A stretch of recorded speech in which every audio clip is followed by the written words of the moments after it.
Jungle.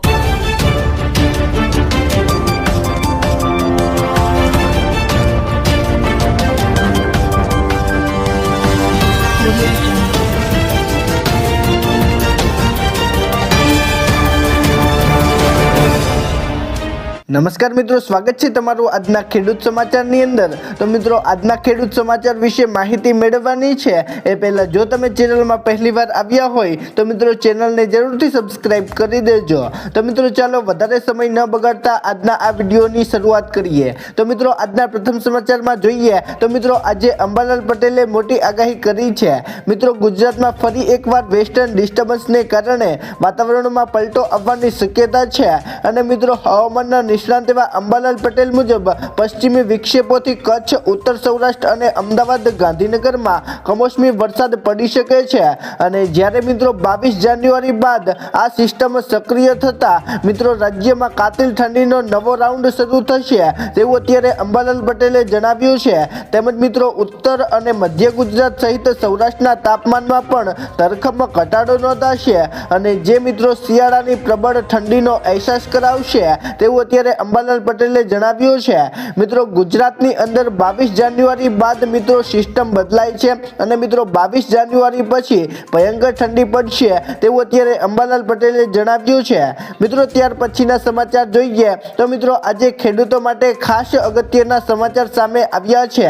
મિત્રો અત્યારે ગુજરાતમાં ચાલુ થયેલા માવઠાને લીધે 42 લાખ હેક્ટરમાં ખેતીને મોટું નુકસાન થયું હતું અને મિત્રો જેના વળતર રૂપે રાજ્ય સરકારે 10,000 કરોડનું કૃષિ પેકેજ જાહેર કર્યું હતું। જો કે મિત્રો અત્યાર સુધી આવેલી 30 લાખ અરજીઓ સામે માત્ર 3.39 લાખ ખેડૂતોને જ આ સહાય મળી શકી છે અને મિત્રો ખેડૂત સંગઠનોનો આરોપ છે કે સરકાર દ્વારા અત્યાર સુધીમાં 1,098 કરોડ રૂપિયા જ ચૂકવાયા છે અને જાહેર કરેલા પેકેજનો એક નજીવો હિસ્સો છે અને મિત્રો બીજા ખેડૂતો જે બાકી છે તેમને મિત્રો સહાય તો મળી જ નથી। મિત્રો આના પર સરકારે પગલાં લેવા જોઈએ કે નહીં, નીચે કોમેન્ટ કરીને જરૂરથી જણાવજો। મિત્રો સરકારે 10,000નું કૃષિ પેકેજ જાહેર કર્યું હતું અને મિત્રો તેની અંદરથી 1,098 કરોડ રૂપિયા જ ચૂકવાયા છે। મિત્રો તમે સમજો કે કેટલું ભ્રષ્ટાચાર થઈ રહ્યું છે। મિત્રો ત્યાર પછીના સમાચાર જોઈએ તો મિત્રો ખેડૂતોના 100% દેવા માફ થશે। મિત્રો 2026ની અંદર ખેડૂતોના 100% દેવા માફ થશે કે નહીં તે આપણે જોડીએ તો મિત્રો ખેડૂતોના દેવા માફીને લઈને આજે એક ખાસ મોટા સમાચાર સામે આવ્યા છે। મિત્રો મોદી સરકાર જ્યારે 2004ના વર્ષમાં સત્તા પર આવ્યા હતા ત્યારે મિત્રો તેમણે કહ્યું હતું કે 2023 સુધીમાં ખેડૂતોની આવક બમણી કરી દેવામાં આવશે અને જે ખેડૂતો દેવામાં ડૂબેલા છે તેમના મિત્રો સંપૂર્ણ દેવા માફ કરવામાં આવશે અને મિત્રો મોદી સરકારે આ વચન આપ્યું હતું તેમ કહેવાય છે, પરંતુ મિત્રો મોદી સરકારનું આ વચન અત્યાર સુધી પૂરું થયું નથી। મિત્રો મોદી સરકારનું વચન ખૂબ જ અનેરું હોય છે અને મિત્રો ખેડૂતોને એવો દિલાસો આપ્યો હતો કે તેમના દેવા માફ કરવામાં આવશે, પરંતુ મિત્રો મોદીજીનું આ વચન હજી સુધી પૂરું થયું નથી અને મિત્રો 2023માં ખેડૂતોની આવક બમણી કરવાની વાતો પણ કરી હતી, પરંતુ મિત્રો હજી સુધી તે બમણી થઈ નથી અને મિત્રો આ લક્ષ્ય હજી સુધી બાકી છે। તો મિત્રો આ લક્ષ્ય વિશે તમારે શું કહેવું છે નીચે કોમેન્ટ કરજો અને મિત્રો 2026ની અંદર ખેડૂતોનું દેવું માફ થવું જોઈએ કે નહીં નીચે કોમેન્ટ કરીને જરૂરથી જણાવજો। મિત્રો ત્યાર પછીના સમાચાર જોઈએ તો મિત્રો પાકિસ્તાનનો મોટો ખતરો।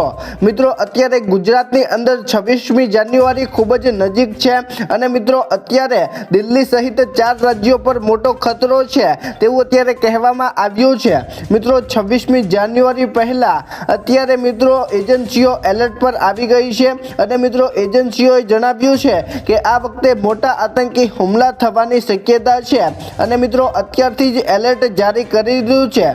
મિત્રો સૂત્રોના જણાવ્યા અનુસાર ખાલિસ્તાની અને બાંગ્લાદેશી આતંકી સંગઠનો દિલ્હી, હરિયાણા, યુપી અને રાજસ્થાનને નિશાન બનાવવામાં આવ્યું છે અને મિત્રો તેઓ એક કાવતરું પણ ઘડી રહ્યા છે।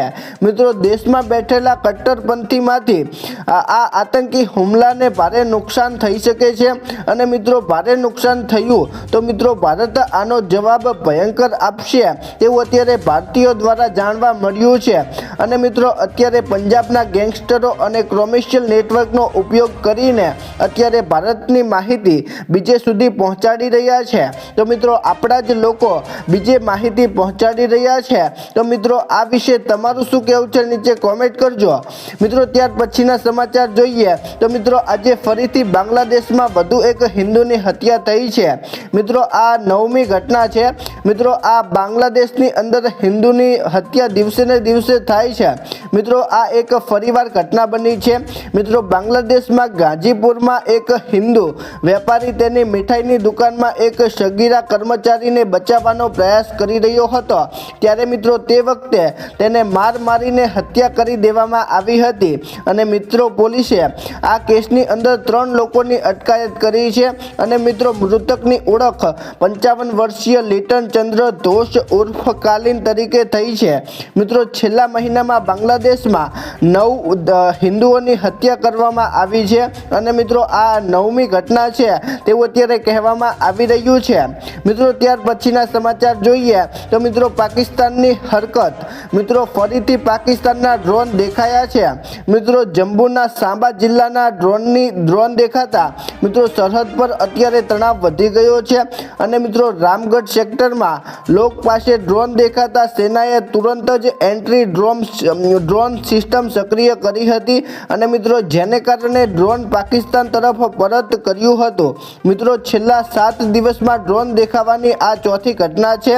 અને મિત્રો સતત ઘૂસણખોરીના પ્રયાસોને પગલે સુરક્ષા એજન્સીઓ અત્યારે એલર્ટ પર આવી ગઈ છે.